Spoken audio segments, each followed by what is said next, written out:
Hi, my name is Macon Lohman, and I'm one of the co-founders of Letters to a Pre-Scientist, and I'm here to give you a brief history of our program.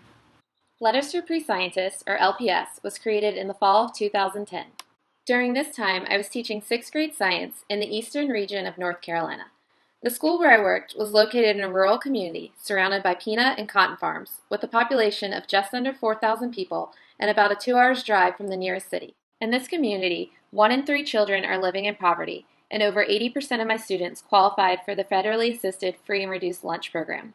The complex burdens of growing up in poverty, coupled with geographical isolation, underfunded education, and a lack of visible STEM professionals in their community, translated to my students not seeing themselves as scientists.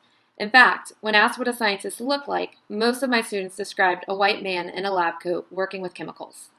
Realizing my students could use some inspiration from real-world scientists, I teamed up with Anna Goldstein, who was a chemistry doctoral candidate at UC Berkeley.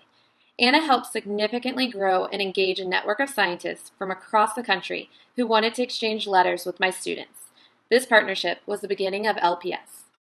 LPS introduced my students to science in a way I was not able to do on my own.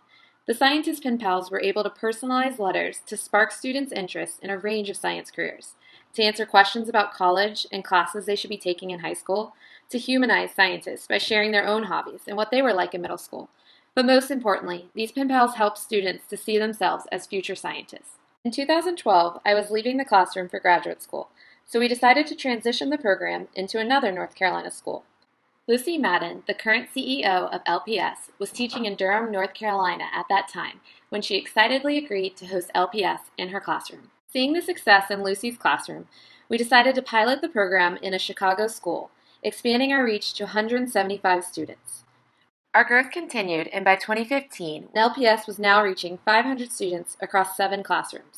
In 2017, while active in 9 classrooms, reaching 650 students, Lucy began working to secure fiscal sponsorship and host our first fundraiser, as well as achieve our first grant.